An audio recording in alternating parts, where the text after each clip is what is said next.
Hey there folks, this is GreenXI, welcome you right back to Let's Play Umineko. This is episode 67. In the last episode, we saw how 5 of our island visitors, they were imprisoned, apparently under the dining hall, but we'll see how that turns out. And the kids are over in the guest room, the guest house, sort of, trying to barricade themselves in. So, let's see how it goes from here. I remember at the end of the last episode, it was like, it was saying we were going back into the future, wasn't it? But maybe it won't be for long, maybe it will. Who really knows?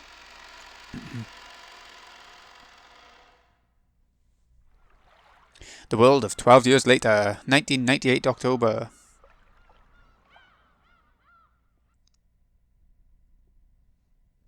The clinic that Ange had opened and later passed on to his son still existed on Nijima. This aged doctor was Nanjo's son, but the atmosphere about him was very different. Oh wow, is it? They really didn't want to redo these guys, did they? I'm truly sorry to say this after you have come all this way, but I have nothing in particular to tell you. Nanjo's son said that very indifferently. After the accident on that island was taken up by the broadcasts in a most indiscreet manner, even my father, who was Mr. Ashuromaya's doctor and friend, was focused upon by many with a wholly regrettable interest. All of it was without proof, and they even managed to defile all of my father's previous achievements. I still feel a great deal of resentment because of that. I think that's understandable. The same thing happened to me. I had to put up with it constantly since I was 6. True. My apologies. The doctor finally remembered that Ange was also a victim who had been exposed to the same curious eyes as he had been. In that case, you can probably understand why I don't want to have anything to do with that incident. That was an unfortunate accident. The only ones who want to make a fuss about it being a crime are those irresponsible TV shows and magazines. I'm more than fed up with their attitude. Nanjo had been bathed with attention for being one of Ashuromaya Kinzo's few friends. Because of that, there were probably an aggressive and persistent rush among the witch hunters and the press to use Nanjo's son as well, a surviving relative, as a source of information. The doctor went on, criticising the press indignantly. I really understand how you feel. For a person like me, who is observed even in your personal life, and whose privacy, likeness, and even human rights might have been violated, it's really easy to pick up on the anger of someone in your position. And for that very reason, I want to know, more than anything else, what in the world happened in the incident that so thoroughly ruined my life. So I came here. I'm a related party just like you. Not a magazine columnist or an interviewer. Please, don't get the wrong idea. I didn't come to do this for fun. Quit looking down on me. If we're going to argue over whose life was most screwed up by that incident, you're no match for me. Ange spoke sharply. The doctor, who hadn't imagined that he would be talked back to in such a forceful manner, couldn't help but fall silent. From Ange's perspective, the doctor really was whining over nothing. She really didn't want to be looked down upon. It was about time to let him understand how many days had passed for her before arriving on this island. The doctor realised that he'd said something wrong and remained silent for a while, looking uncomfortable. I know it's probably painful to remember what happened at the time, but if there's anything you need to know, please tell me, no matter what it is. Of course, I'll keep quiet about it. I visited here today to bring some resolution to my life. I'm 18. That incident took away 12 years of my life, and it'll probably keep on taking. Since that day when I was 6 years old, I've remained shut away in darkness. You saying that despite that, I still don't have a right to know? No, how rude of me. It seems that since all the others who came were ill-natured folk, I instinctively put up my guard. I apologise for my rudeness. I understand. If you'll swear not to breathe a word of this to anyone, I'll tell you everything. Thanks, Doctor. Then if you would, please tell me anything you can. As you know, my father was not only Mr. Ashuromaya's head physician, but his friend through the game of chess. That relationship was very long, stretching back to the time Mr. Ashuromaya moved to Rokkenjima. Just how close were they? Very close, it seems. It seems that their connection through chess led my father to stay at Mr. Ashuromaya's mansion quite often. Although I may not be one to talk, Mr. Ashuromaya was extremely moody. My father was an exceedingly magnanimous man who excelled at interacting with humans like him. It's not hard to imagine that he was a rare friend for the isolated Mr. Ashuromaya. That day was the day of the family conference. At the Ashurmaya family conference, the family's wealth and its management were rigorously scrutinised, making it almost like a financial conference, which means Dr. Ange must have gained a trust so great that he was asked to attend even that, right? My father was a simple doctor, so I cannot imagine that he was in a position to advise on the management of financial resources for a massively rich family like the Ashurmaya family. He was most likely called there to assist with Mr. Ashuramaya's health, because he was not at his best at the time. As Kinzo's close friend, I'm sure my father would have kept his mouth shut, that he was trusted not to leak the secrets of the family conference. Wasn't Ashurmaya Kinzo in very bad health at the time? Were there any medical charts left behind? Perhaps he brought the medical charts with him on the day of the accident. I'm afraid to say that the entire folder of Mr. Ashuramaya's medical charts has been lost. He was my father's patient, so I do not know the details. Around the time of the incident, did anything strange happen? Yes, there was one thing. However, it seems exceedingly likely to invite misunderstandings, so I very much do not wish to discuss it. What is it? Please tell me. For a while the doctor beat around the bush, but after saying that much, he wouldn't be able to fool Ange by dodging the subject. He eventually gave in, and after making Ange swear herself to secrecy again, told her. The truth is, several days after that incident, I received something by mail at my home. By mail? It was very curious. The sender was made out to be me, but I had no memory of it. Someone had faked my name and sent it. The destination was Ribbon Island in Hokkaido. Excluding the northern territories, it is at the northernmost tip of Japan. The recipient was apparently a resident on Ribbon Island, but the name was my father's. However, it seemed that there was a problem with the destination address, so it was stamped as address unknown, and returned to the sender, me. It was truly a strange tale. Nanjo's son's name was written as the sender. However, he said that he hadn't mailed the letter. In short, that meant someone had faked his name and sent it. The destination was Nanjo Terumasa on Hokkaido's Ribbon Island, but the lot number written on it didn't exist. So the local post office had been unable to deliver it and instead sent it back to the sender, Nanjo's son. What was inside? I do ask that you keep silent about this.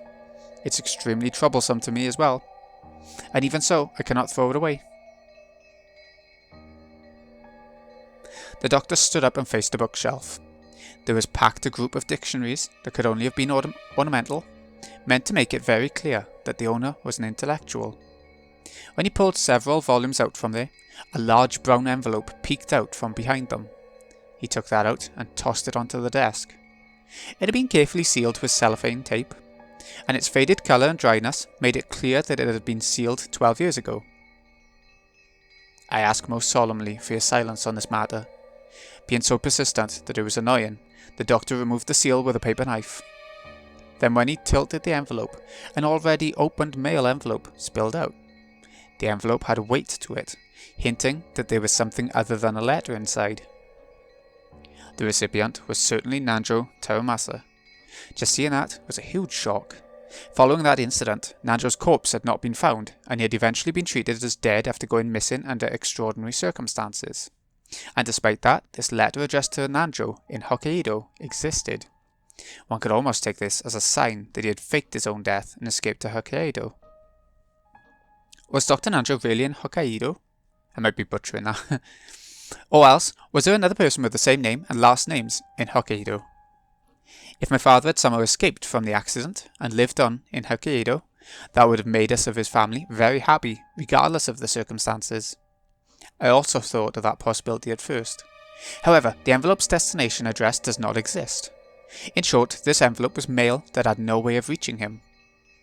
Is there a possibility that the sender miswrote the correct address? Of course, I cannot deny it. However, judging from the residence's house number, I find that hard to believe. Hokkaido, Ribbon Island, Ribbon County, Ribbon City, 1234567. Up until Ribbon City, it's fine, but I just couldn't wipe away the feeling that the sequential number after it, 1234567, was a little insincere. It felt like a fake number that some kid had made up.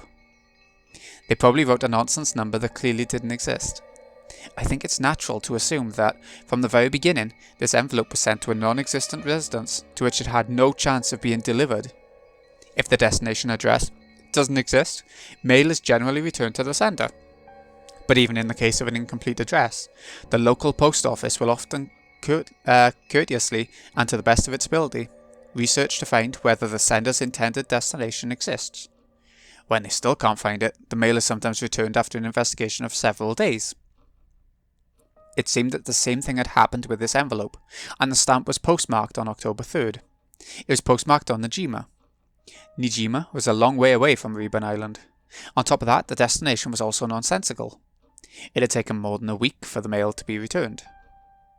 In other words, there was probably a high chance that having the envelope returned to the sender after an unfixed amount of time had been the goal from the very beginning. Why do something like that? Even before asking what it was that had to be sent, this envelope was already wrapped in mystery. And inside it? Go ahead. After getting the doctor's permission, I tilted the already opened envelope. From the inside came a small, folded letter, and a small key with a number plate attached. Then a magnetic card slid out. A112 was engraved on the key's number plate. I didn't know what it meant. The magnetic card was pitch black and had gold characters engraved in it. Members was written in English. The jet black gold-lettered card design made it feel like something very high class. But of course, I didn't have a clue what kind of card it was just from that. I unfolded the letter. Its contents were extremely brief, and only the following was written. Oh no. 07151129. Also written was the name of a certain massive bank known throughout Japan, as well as the words Central Branch. That was all. And this is? It's a card, a key, and a pin for a safe deposit box. And it wasn't a normal safe deposit box either. It was an unsettling one, which was apparently reserved only for special clients. After he finished putting his affairs in order following his father's funeral, he had visited the bank. Pin and key and card. There was no doubt that something of great importance was kept there, and he had been naturally curious about what it might be. At first he hadn't known what to do. The card wasn't something he'd owned in the first place. When he mustered up his courage and showed the card to a bank clerk, he was then switched to a clerk of clearly high status and was guided to a large vault on the 4th basement. The security on the way there was strict. Again, Harry Potter vibes on me. The doctor had himself stored valuable items such as real estate transcripts in safe deposit boxes before, but this was something on a whole different level. Unlike the procedure at the deposit box I had been using, with this system, as long as you had a card, a pin and a key, you didn't need to have your identity confirmed. But anyway, I was frightened at how imposing that secure vault was, and I wondered what kind of shady objects might await me that had to be stored in a place like this. And then, when I passed the card through the reader, I was asked to input the PIN, and after that 8-digit number was input and authenticated, I was permitted access to the vault. It was an incredible scene. A world like something from a sci-fi movie. The massive, dimly lit silver room was covered with doors to safes. He had entered that room along with the clerk. It seemed that as soon as the card was read, the vaults he had right to were determined, so that safes he could open were lit with a green light, while those he couldn't open were lit with a red one. A112 was one of those safes that were marked. By the way, there were several other safes marked with a green lamp besides that one. I think there were at least 20. There might even have been more in the other corner. In any event, I only had the key to A112. I had no way of checking the contents of the other safes. As the clerk watched, the doctor had unlocked and opened the safe. When he did, a safe drawer like a large cabinet had opened, and an expensive-looking duralumin case peeked out. That was carried into a separate room, where for the first time the clerk left and was introduced to the contents. And the contents were... cash. Cash? How much? I've heard that a pack of 1 million yen in fresh banknotes is precisely 1 centimeter thick. Since those were packed tightly into a duralumin case, I have trouble with that word, of such a size, there's probably 100 million in total. I don't know, because I didn't count. I didn't even touch it with my hands. I realised at once, this was dangerous money. It isn't normal to store a whole 100 million yen in cash in a case in a safe like this. It's much easier to deal with if you put it into an account and turn it into numbers. When someone's unable to do that, then it's clear that there's something wrong with that cash. My mind went blank and I instantly realised that I mustn't get involved. So you didn't use it at all? Correct. I locked it back up just as I'd found it, returned it to the original safe and left. I've thought about throwing away that key and card, but I don't know what will happen.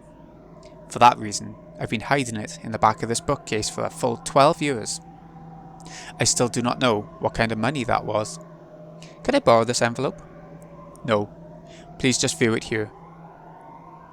Understood. Then if you'll excuse me, there's something I want to investigate. I took Oni-chan's grimoire from the knapsack I had set down. Then I opened to the page where the paragraph Beatrice had written to Oni-chan and compared the handwriting on both. There was no mistake about the characteristic handwriting. The one who had sent this 100 million yen in cash was Beatrice herself. But what is it? Something's bugging me. What is it? What could it be? Yeah, I'm pretty sure I got something like that in the mail. Hey Ma, where'd you put that? The same envelope and contents had been sent to Kumasawa's son, who had once lived with her. But he had been very busy in the days since, and seemed to have forgotten about it while running around all over the place. However, its strange contents had apparently stayed in his memory, and he remembered as soon as Ange mentioned it to him. So Ange's going around the family members of the staff, right? After a bit of a wait, his thin-lipped wife found the envelope, complaining that he always forgot where he put things right away. The modus operandi for the sender and recipient was the same as Nanjo's son's. The sender was made out to be Kumasawa's son, and the recipient was Kumasawa Chiyo, and the destination address was in the Okinawa Prefecture. Okinawa Prefecture, Yaeyama County, Yonaguni City, 12345667. Yonaguni Island was at the westernmost tip of Japan, and the lot name was the exact same sequential number that had apparently been chosen without much care. Now it was certain. This envelope was definitely sent with the goal of having to be returned to the sender. Its contents were exactly the same.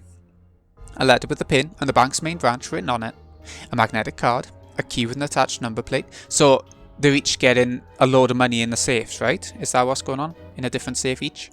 The inscription on the number plate was A113. Yeah, because the other one was A112. The number right after the one on the key that had been sent to Nanjo. Most likely, inside the vault was the same kind of duralumin case, packed with 100 million yen in cash.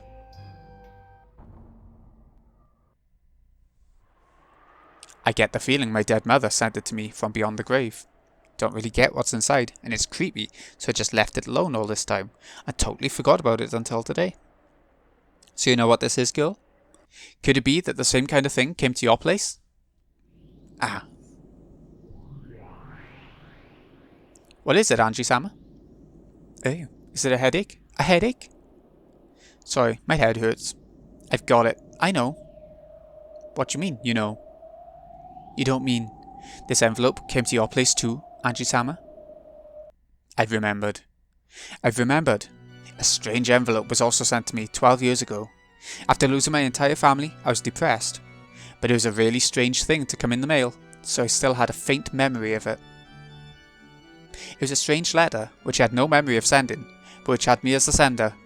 I forget the destination address, but the named recipient had been Ashuramayer Rudolph, my father. I remember how disturbed I was when I got the letter I thought was from father, opened it up, and found a key and a card that I didn't really understand. I felt let down and threw it away somewhere, I think. Where'd I put that envelope? I probably lost it somewhere in the chaos that followed, but now I have no way of checking its contents. However, I have a general idea. I'm sure the contents were the same. Without a doubt, there had been a key, a card, a note with a pin. Beatrice? What was she trying to do here? So did she hand out this stupid money to all the surviving relatives? I won't forgive her for mocking them even after their deaths. You, Angie. Sakataro acted nervously. As I looked at his worrying face, my agitation began to cool off bit by bit. I'm sorry. My hatred of Beatrice isn't anything new. I was just surprised and angry to find out that I had a connection with the witch already, at the age of 6 on that day. For the past 12 years, you've been constantly enslaved by Beatrice Sama's curse. This might be proof of that, a curse. But please, hang in there. Breaking through that was supposed to be part of the goal of this journey. That's right. Just letting the blood rise to my head won't get me anyway. Got to think calmly. What's going on? What's the meaning of handing out 100 million yen to the relatives? Is she trying to provoke us? Damn that Beatrice. Angie, calm down. Here you go. As Sakataro buried his head in my stomach, he urged me to stay calm. I took another deep breath and started thinking. I wonder if this envelope was sent to support the theory that Beatrice was behind that crime. It was postmarked right before the family conference, and it was intentionally set up so that it would be sent back after some time. They wanted it to arrive after the incident, is that it? No. That's what it implies. But it raises a few questions. Why use such an uncertain method? Uncertain? After all, no one could even guess at how many days it would take for the mail to return before you used this trick. Normally, you couldn't even guess at the amount of time it would take for the receiving post office to do the research, determine that the recipient was unknown, and return it. Yeah, now you mention it. It'd be more dependable if they just set an arrival date and mailed it that way. There you go. Maybe, but still. If they mailed it for the day before, then no matter how quickly it returned, it would probably arrive Monday or later. I wonder if they wanted to make it seem like a letter from the dead. A letter from the dead, you say? You're right. It surprised me, and it made me feel bad. Some mail with my dead family's name written on the outside in large letters was thrown into the mailbox with an ominous label attached. However, it doesn't really make sense to me. I would have mailed it to arrive on a specified day. I just can't understand why someone would allow the uncertainty of it arriving on a day other than the one they imagined. Real. It really does sound like Bito to me. You know about Bito? Well, I only talked with her a little. Still, I can pretty much accept that Bito would do something like this. Can't you imagine that happening too, Mammon? Bito likes pranks like this, right? Yeah, that might be true. I won't put it past Beatrice-sama to try a vicious prank like a letter from the dead. No, that's not all. Beatrice would find it more interesting to do it through an uncertain method instead of one that was absolutely certain. She would find an uncertain method interesting. I remembered Maria Oni-chan's diary. It had described playing with Beatrice very often. During those times, Bito sometimes played pranks on the adult relatives with Maria. But those pranks always had a touch of witch aesthetics, which was that they were more interesting when they were uncertain. One day, Maria Oni-chan and Bito decided to use a wind-up minicar she had brought from a prank. It was a popular toy at the time, and if you made the minicar back up, it would wind up the spring in the tyres, and when you let go, it would race forwards. They had wound up that minicar and set it behind a milk jug. In other words, the prank was that if you lifted the milk jug, the minicar would jump forwards and surprise whoever did it. Hoping that someone would get caught in this prank, Oni-chan and Bito had watched the adults from the shadows for their whole tea time. They were looking forward to seeing someone get caught by it, but no one moved the trapped milk jug, and the trap ended in a misfire. When Oni-chan had then muttered, "We should have put it somewhere where it would have definitely caught someone," Bito apparently said this: "The most interesting and thrilling traps are those where you don't know who will get caught, or even if anyone will get caught at all." It's probably true that you wouldn't get this kind of excitement from a trap that would certainly go off. Similar accounts occurred in multiple places, making it possible to guess that the witch called Beatrice had a fickle character and loved a random thrill. A fickle person is very hard to deal with. Can't spin the chessboard around to find out what that witch from 12 years ago was planning.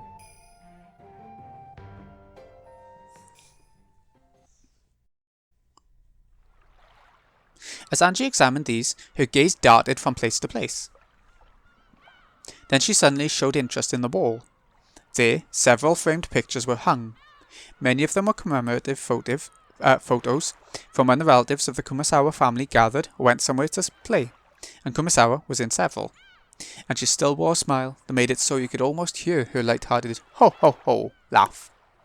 It's part of my distant memory, but I definitely remember that she was this sort of cheerful old lady. Did you notice anything different about Kumasawa-san in the days leading up to the incident? Nope. She looked the same as ever. The family conference put her on edge, so she was always grumbling about how tough it was. What's this? Among the several frames, there was one that had something other than a picture of people in it. It was a picture of an enlarged relief of a door from a Western-style house or something. You couldn't see any interesting subject in particular, which actually bugged me a bit as I wondered why anyone had gone to all the trouble of taking it. As I got closer, I realised that some characters had been written with a pen. Oh yeah, that's a photo I got when Mother's belongings were distributed. I think it probably has something to do with the legend of the gold thing. The witch's epitaph, you mean? It was whispered that it pointed out the location of the hidden 10 tons of gold, so Kumasawa-san tried to solve it too. But this isn't the epitaph. It's the first time I've seen it. There was an arc above the western style door, and that's where the relief was. English words were engraved there. That seemed to be what the picture was focused on. The pen writing appeared to be a translation into Japanese. This door is opened only at a probability of a quadrillion to 1. You'll be blessed only at a probability of a quadrillion to 1. I don't recognise it. Nothing like this ever showed up in the epitaph or Oni-chan's diary. In Mother's belongings, there were quite a few photos and notes that looked like her trying to solve the riddle of the epitaph. Mother was actually surprisingly fond of that kind of thing. And there was that rumour that 10 tons of gold bars were hidden somewhere. It's no surprise she got so absorbed by it. In both Maria Oni-chan's diary and in her grimoire, there was a description of the witch's epitaph. It had talked about how it was a ceremony to open the door to the Golden Land, Beatrice's resurrection ceremony, Beatrice's succession ceremony. On and on. Maybe the most interesting one was the last part about it being a succession ceremony. According to Beatrice, if you were able to solve the witch's epitaph, you would receive not only the 10 tons of gold and the Ashuramaia family inheritance, but her own magical power and name, as well as the title of Golden Witch. Among the Ashuramaia family household at the time, the witch's epitaph was thought of as a difficult quiz, which the family head, Ginzo, had arranged for to choose a successor. But with the Maria Sorcier interpretation, the questioner was Beatrice herself, and she had posed the question in part to choose her successor. There were slight discrepancies in the details of the two interpretations. Either way, its ominous contents brought to mind a bloody serial murder, and both of the message bottles drew a tale of a crime following that pattern. If I could solve the witch's epitaph now, 12 years later, I wonder if I could expose some plot made back then. I tried to solve it many times myself, but I never did have a clue what it meant. It seems that many witch hunters tried as well. I also found theories like the La Plata theory and the Anura theory in certain books. However, neither of these theories were conclusive. Are there any other materials? I think so, but they were all split up between my siblings. I don't have a clue who has what. Sorry. Just reading this English text that Kumasawa-san took a picture of, it gives the impression that this was a forbidden door that was rarely opened. But where in the mansion is it, I wonder? Judging by the lighting, looks like it's outside. I wonder if Kumasawa-san thought that the gold might be hidden in there. Who knows? Either way, I do wonder where in the Rokkanjima mansion it was. I hate to say it, but there wasn't enough money in Mother's bank account to make me think she found the gold. She probably didn't find it after all. The Golden Witch Beatrice gave 10 tons of gold to Ginzo, which meant that the witch was the true owner of the gold. Beatrice was the owner of all the vast fortune of the Ashuramaia family. The witch holding this vast wealth had massacred the humans on Rokkanjima on that day, sending large amounts of money to the surviving relatives like it was a game. Like hell, it's a letter from the dead. It's a desecration of the dead. I was once again convinced. When my family died on that island that day, they didn't go to heaven. They're being trapped by the witch even now, and are being desecrated and tormented for all eternity.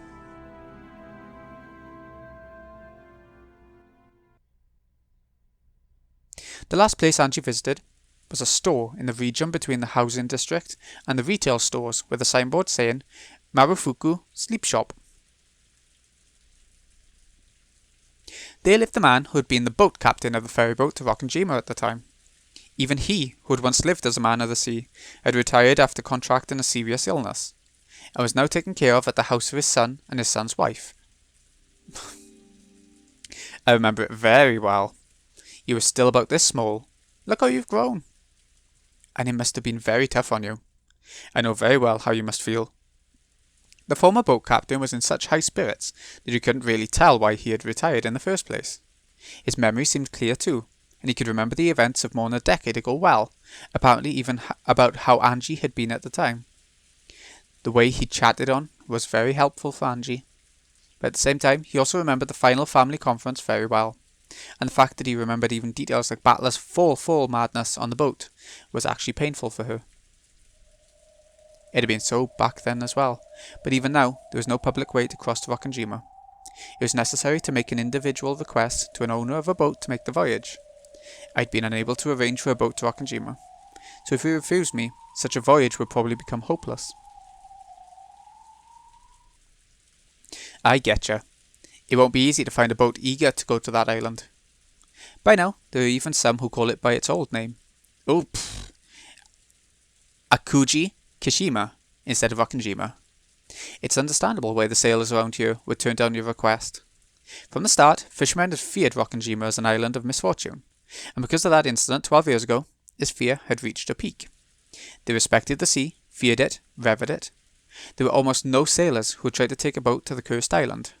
Because of that, most of the witch hunters were unable to cross over to Rokkenjima, and were limited to taking a trip around the island.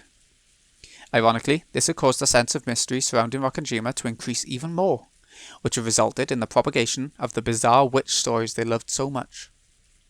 Would you take me in your boat? Yep. They're supposed to give it back to me just for tomorrow. Though it seems his engine has been in a pretty bad mood lately. I'll knock it into shape. He's going to go back into the boat business. The former boat captain promised that tomorrow he would go back to his previous job and take his boat out to Rokkenjima. Now my method of transport to Rokkenjima is insured. This is probably all I can do on Najima. All that's left is tomorrow. On Rokkenjima, I'll reach the final destination of a journey that stretches back 12 years. Isn't that great? This way, it looks like you'll be able to go to the island. It sure does. I'd heard that it would be hard to find a boat, so the boat captain's helpfulness really saved me. Although it may not be the same as it was for you, Ange-sama. I'm sure the incident 12 years ago has been a thorn for the boat captain as well, one that he still hasn't been able to pull out. Oh. Even the boat captain wasn't able to sort out his feelings. This whole time. That's probably true. If that guy had taken his boat out on October 5th as promised, it's a chance that he could have saved a lot of people. If he hadn't been hesitant to go out just because of a little wind. Oh, you shouldn't say things like that. I'm sure that's pained the boat captain constantly until today. Apparently, they truly had been right in the middle of a typhoon on October 5th. According to the boat captain, he had known for certain that they'd be trapped by the typhoon if they headed to Rokkenjima on October 4th. But the family had been very persistent about the date of their conference, which had been determined beforehand. It was only natural. All the relatives had been very busy at the time. They came to the family conference only after arranging their schedules beforehand. It was probably a situation where they couldn't easily push it back to the next week, just because a typhoon was approaching. It wasn't the boat captain's fault. But perhaps you could say that he wasn't so irresponsible that he could place the blame wholly on the typhoon. Certainly, just as these two said, there's no doubt that the boat captain had been dragging the events of 12 years ago along with him this whole time. And by taking me, the last member of the Ashurumaya line, to the island, and bringing me back safely, he might be trying to find some resolution for his past. The boat's supposed to return just after noon. I'll guide you to Rokkenjima after that, so we should arrive before evening. It's an island without electricity or lights. You won't be able to stay long. Will you be satisfied with a landing that short? There's nothing that would make me more satisfied by staying longer. I'm grateful just to have you take me there. Yep, don't mention it. If I hadn't parted with my boat, I'd be able to guide you to the island as much as you liked, without being stingy. It's not like I have a goal of doing something in particular on Rokkenjima, so I'll be there during the evening. The evening, which straddles the two different worlds of day and night, seemed almost like a borderline between this world and the next. Or possibly 1998 and 1986, and it felt like the most fitting time to visit Rokkenjima. It's not like I have anything in particular to do there. Just staying there for a few hours should be enough for me to find some closure. At that time, there was a small knock on the paper sliding door, and Amakusa stuck his head in, tapping his watch. I nodded back and told him about how I had succeeded in reserving a boat for tomorrow. That's great. It's about time for us to go. We'll be counting on you tomorrow, Captain. Sure, leave it to me. I've heard all about what you guys have gone through. I also watched the talk shows at the time and was disgusted by the people who stirred up that incident just for fun. I'll help out any way I can. Thank you very much. Then we'll see you noon tomorrow. Here. The fare for the boat. Angie took a wrapped wad of 10,000 yen bills from her pocket. The boat captain should have noticed its thickness as well, but he paid it absolutely no interest and shook his head. I'm grateful to you. This is a sign from the heavens. I've been given a final chance to take you to Rokkenjima and bring you back safely. Now I'll finally be able to finish the final job Kinzo-san entrusted me with. So I'm grateful to you. I got more than enough money from Kinzo-san back then. I can't accept yours. Thank you very much.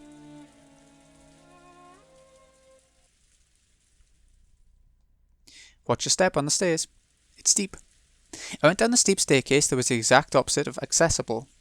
It was getting hard to believe that there was actually a chest of drawers and a TV in the room upstairs. Most of the first floor was a bed-in store, with many futons piled up on each other. We weaved our way through the cramped futon shop. After cautiously checking around outside, Amakusa dashed out first and started up the car.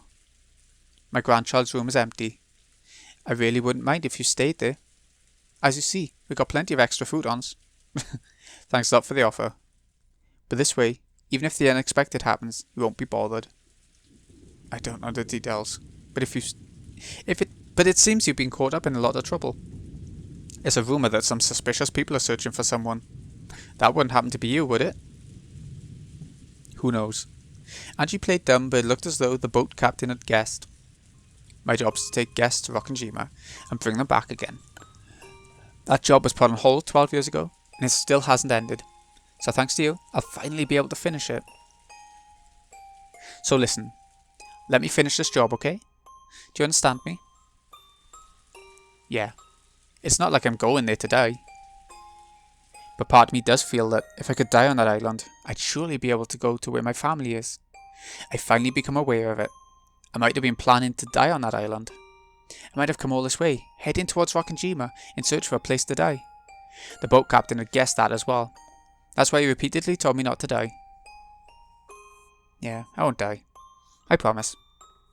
After all, I'm still not sure if there's any reason why I need to go to Rokkenjima. No, I'm sure there's a reason. Even if there isn't one for you, there is one for them. The island called you.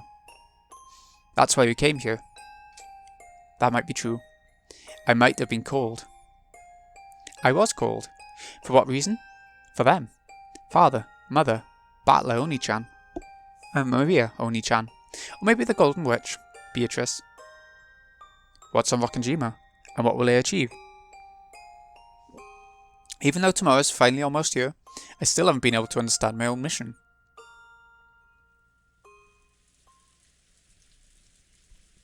There was the sound of a car stopping in front of the store, and a short honk could be heard. Then I'll see you tomorrow.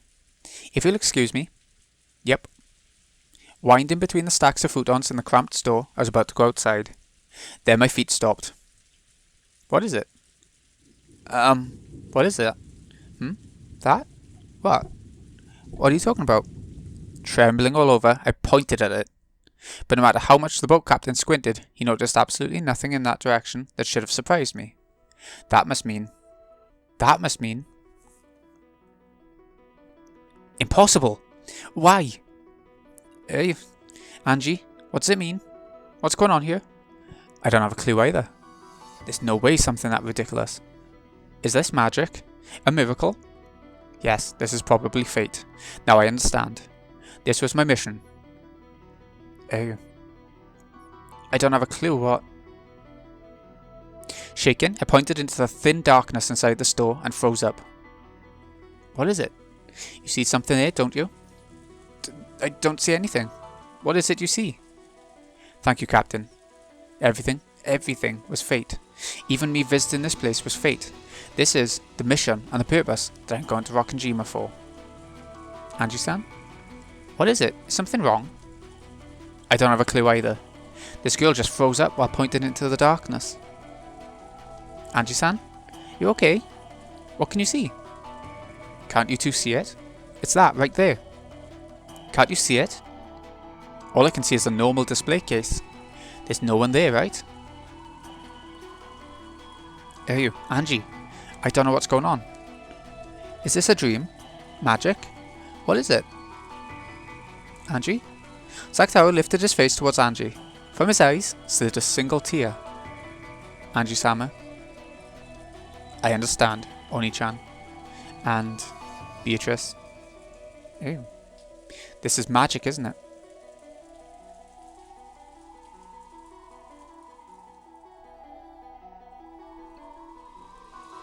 Okay. I don't understand what happened there. I don't understand. Can someone clarify in the comments or something? God knows. But it's giving us a time, so we're going back to the actual Rockenjima incident, I think, next. 11 o'clock at night. We're getting close to the midnight hour. We're getting there. But yeah, I really don't understand what that was all about. That little bit at the end. So, this has been Greeny XI. Hope you've enjoyed. Thank you so much for watching. I'll see you again in a wee bit. Well, it looks like the kids are learning about the test that was mentioned before in the last episode. So, thanks again for watching, folks. See you again in a bit.